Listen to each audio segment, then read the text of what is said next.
विश्वकर्मा पूजा की हार्दिक शुभकामनाएं। मैं ट्विंकल आप सभी के सामने एक बार फिर से उपस्थित हूँ कुछ नई खबरों और जानकारी के साथ न्यूज़ मोमेंट की तरफ से, और स्वागत करती हूँ आपका न्यूज़ मोमेंट हिंदी में। तो चलते हैं खबरों की तरफ।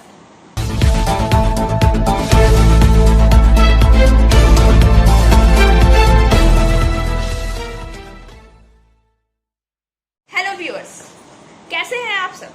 आई होप कि आप सभी अच्छे होंगे। आज शुक्रवार है और हमेशा की तरह शुक्रवार के दिन हम लोग कुछ अलग पेश करने चाहते हैं और आशा करती हूँ कि आपको वो पसंद भी आएगा।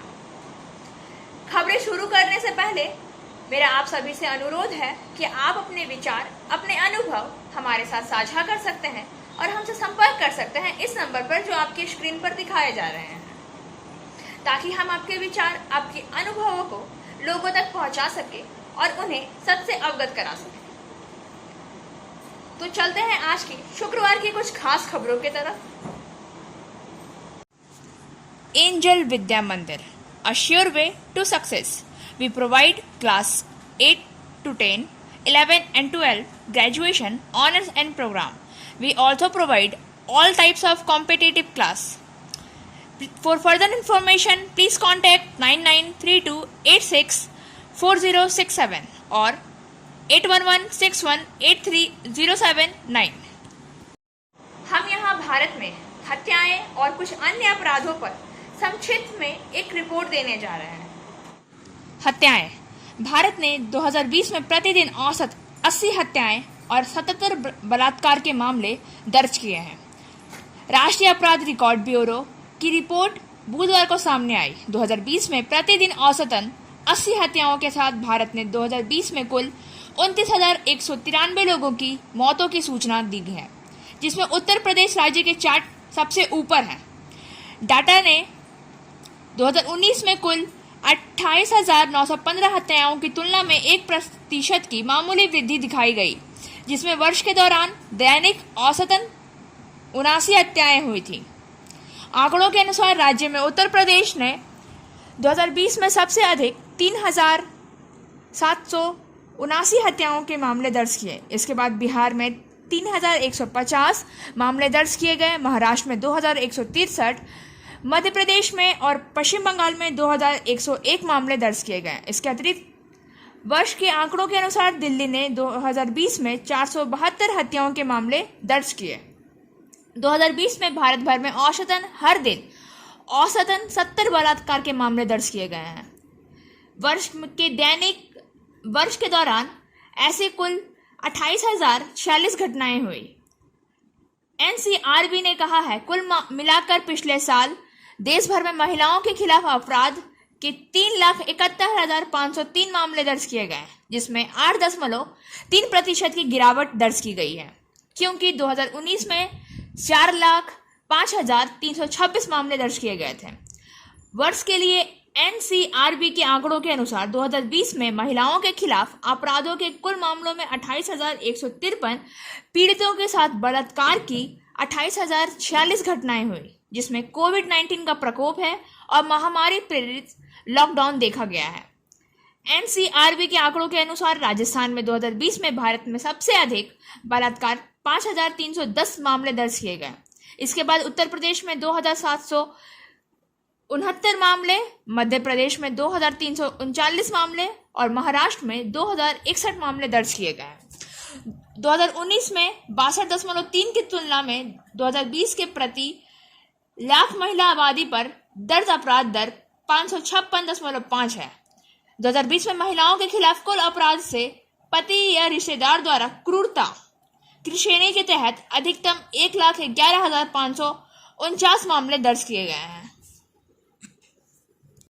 देश ने यह भी बताया है कि वर्ष 2019 में 2,208 मामलों की तुलना में 2020 में मानव स्तर के कुल 1,714 मामले दर्ज किए गए, जिसमें 22.4% की कमी देखी गई है।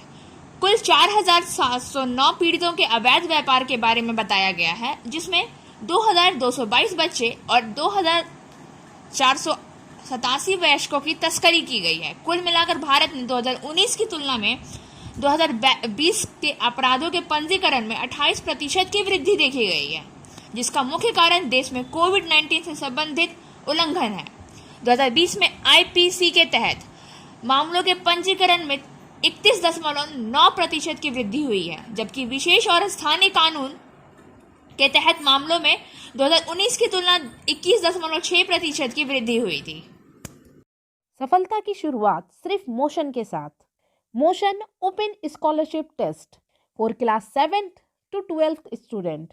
Gate up to 50% scholarship for session 2021-22 at Durgapur.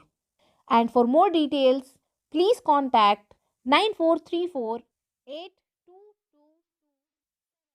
आजकल साइबर अपराध के कई मामले सामने आ रहे हैं। उनसे सुरक्षित रहने का एकमात्र तरीका है सतर्कता। साइबर अपराध से बचने के लिए कुछ तरीके नीचे दिए जा रहे हैं। एक सक्रिय दृष्टिकोण आपको और आपके परिवार को सुरक्षित रखने का सबसे अच्छा तरीका है। अक्टूबर में साइबर सुरक्षा जागरूकता माह के सम्मान में अपने आप को, आपकी जानकारी और वित्त को सुरक्षित रखने के लिए 6 आसान तरीके दिए गए हैं। पहला, जटिल पासवर्ड का प्रयोग करें। पासवर्ड अपडेट करें ताकि उनमें अक्षरों, संख्याओं और प्रतीकों का एक यादृच्छिक संयोजक हो। उन्हें स्टोर करने के और याद रखने के लिए पासवर्ड मैनेजर का उपयोग करें। अपने खाते के लिए 2 कारक प्रमाणीकरण सेट करना जारी रखें। यह जब संभव हो टैक्स सत्यापन कोड का प्रमाणीकरण ऐप का उपयोग करने का विकल्प चुनें। दूसरा, मानसिक, वित्तीय और चिकित्सक विवरण की जांच करें। आपके वित्तीय और चिकित्सा विवरण अक्सर पहले संकेत होते हैं कि आप उल्लंघन में शामिल हैं। बड़ी खरीदारी को चिन्हित करने के लिए अपने बैंक के माध्यम से लेन देन अलर्ट सेट करें और धोखाधड़ी गतिविधियों के लिए अपने मानसिक, बैंक और क्रेडिट कार्ड स्टेटमेंट की जांच करें। तीसरा है, अपने क्रेडिट की निगरानी करें। अपने क्रेडिट रिपोर्ट में जो उससे परिचित है यह सुनिश्चित करने के लिए एक प्रत्येक क्रेडिट रिपोर्ट में डाटा सटीक है और दूसरों में मेल खाता सभी 3 क्रेडिट ब्यूरो में से निःशुल्क वार्षिक रिपोर्ट का आदेश दें। इसके अतिरिक्त एक क्रेडिट निगरानी सेवा में नामांकन करने का विचार करें जो आपकी किसी भी परिवर्तन के बारे में लगातार अलर्ट भेजती रहे। यदि आप किसी भी संदिग्ध गतिविधियों को देखते हैं तो तुरंत कार्यवाही करें और आरा जैसे एप्लीकेशन के माध्यम या क्रेडिट ब्यूरो से संपर्क करके अपने क्रेडिट को फ्रीज करें ताकि अपने क्रेडिट को संभावित नुकसान से बचाया जा सके, जिसे हल करने में वर्षों लग सकते हैं। चौथा, सॉफ्टवेयर अपडेट को नजरअंदाज ना करें। सॉफ्टवेयर अपडेट को नजरअंदाज ना करें। उपभोक्ताओं का डाटा चुराने के लिए हैकर्स फोन और कंप्यूटर ऑपरेटिंग सिस्टम में सुरक्षा खामियों का फायदा उठाते हैं। जब किसी कंपनी को अपने ऑपरेटिंग सिस्टम में सुरक्षा दोष का पता चलता है तो वे उपयोगकर्ताओं के लिए एक पैच विकसित और जारी करेंगे। जब तक यह पैच इंस्टॉल नहीं हो जाता तब तक उपयोगकर्ता और उसकी जानकारी असुरक्षित रहती है। और पांचवा है, सोशल मीडिया गोपनीयता सेटिंग को कस लें। बहुत से लोग अपने सोशल मीडिया प्रोफाइल पर अपना नाम, जन्मदिन, नौकरी और गृह नगर जैसी व्यक्तिगत जानकारी प्रदान करते हैं। ऑनलाइन प्रोफाइल से इस तरह के व्यक्तिगत जानकारी को हटा दें और आपकी पूरी प्रोफाइल और पोस्ट को कौन देख सकता है इस पर गोपनीयता बढ़ाने के लिए अपनी उपयोगकर्ता सेटिंग को अपडेट करें। इसके अलावा 18 वर्ष से कम उम्र के बच्चे की पहचान की चोरी का शिकार होते हैं क्योंकि उनका क्रेडिट स्कोर पूरी तरह से अचिन्हित होता है। सोशल मीडिया पर अपने बच्चों के बारे में जानकारी पोस्ट करना, यहाँ तक कि उनके पूरे नाम और जन्मदिन भी उतना ही खतरनाक हो सकता है जितना कि आपका अपना पोस्ट करना। और छठा है, ईमेल या टेक्स्ट में लिंक पर क्लिक ना करें। घोटाले की पहचान करना मुश्किल हो सकता है। एक नियम के रूप में उस लिंक पर क्लिक ना करें जो आपकी अज्ञात स्रोतों से ईमेल या टेक्स्ट पर किए जाते हैं। आपकी व्यक्तिगत जानकारी मांगने वाले ईमेल का जवाब ना दें और ऐसे ऑफर प्राप्त करते समय हमेशा समझदार बने। जो सच होने के लिए बहुत अच्छे लगते हैं। Biofina, drink healthy, stay healthy. Lychee flavor. For trade inquiry, mail care@rkmgroup.in. Contact toll free number 1800-258-7060. पश्चिम बंगाल की मुख्यमंत्री ममता बनर्जी ने कहा कि पूजा छुट्टी के बाद स्कूल और कॉलेज फिर से खुलेंगे, बशर्ते कोविड-19 से नियम और माहौल खराब ना हो। पश्चिम बंगाल की मुख्यमंत्री ममता बनर्जी ने सोमवार को कहा कि राज्य में स्कूल पूजा की छुट्टी के बाद फिर से खुलेंगे, बशर्ते कोविड-19 की स्थिति और खराब ना हो। उन्होंने यह भी कहा कि शारीरिक कक्षाओं के लिए उनके परिसर को फिर से खोलने से पहले शैक्षणिक संस्थाओं में एक स्वच्छता अभियान चलाया जाएगा।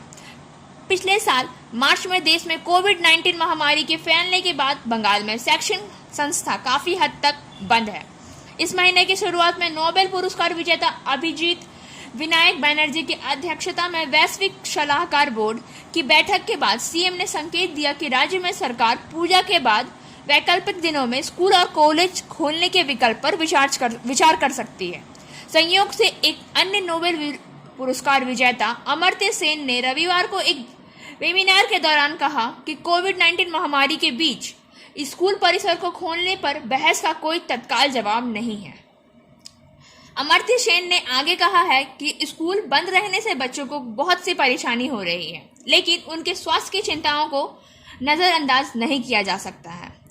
बंगाल में स्कूल पूजा की छुट्टियों के बाद फिर से खुलेंगे, बशर्ते स्थिति अनुकूल हो। अगर तीसरी लहर खतरनाक नहीं निकली तो हम स्कूल की इमारतों को साफ कर देंगे और उन्हें फिर से खोल देंगे।